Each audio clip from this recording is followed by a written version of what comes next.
ভারতের কলকাতায় একটি আবাসিক হোটেলে ভয়াবহ অগ্নিকাণ্ডে নিহত ৭ বাংলাদেশির মধ্যে ৬ জনের মরদেহ দেশে পৌঁছেছে।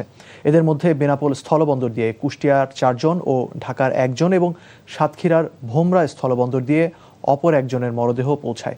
ইমিগ্রেশন পুলিশ তাদের মরদেহগুলো স্বজনদের কাছে বুঝিয়ে দিয়েছে। পরে পরিবারের পক্ষ থেকে ধর্মীয় রীতি অনুযায়ী দাফন ও সৎকার করা হয়। বিস্তারিত ইমরুল কায়েসের ডেস্ক রিপোর্টে।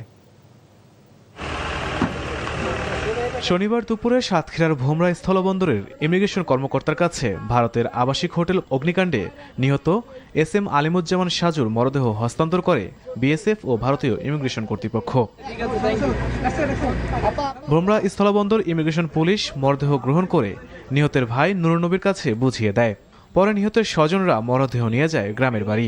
সেখানে জানাজা শেষে পারিবারিক কবরস্থানে দাফন করা হয়। ইন্ডিয়ার BSF এবং ইমিগ্রেশন কর্তৃপক্ষের তরফ থেকে তার লাশ আমাদের কাছে বোঝায় দেয়।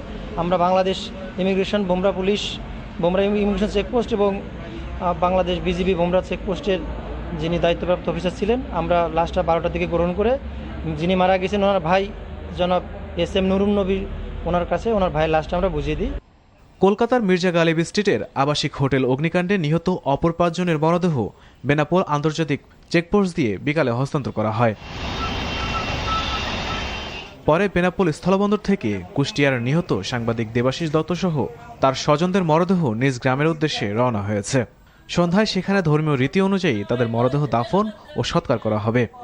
আমার সংসারের উপায় অক্ষম একজনই আমার দেবাশিস দত্ত, আমার ছেলে। ঠিক আছে, সেই আমাদের সংসারের সমস্ত কিছু ছিল। আমি তো এখন অসহায়, আমার আর পৃথিবীতে কেউই নেই। অন্যদিকে অগ্নিকাণ্ডে নিহত সাতক্ষীরার রেবতী সরকারের মরদেহ ভারতে সৎকারের ইচ্ছা প্রকাশ করেছে তার পরিবার। এজন্য পররাষ্ট্র মন্ত্রণালয়ের সহযোগিতা চান নিহতের স্বজনরা। Imrul Kayes, NTV news desk.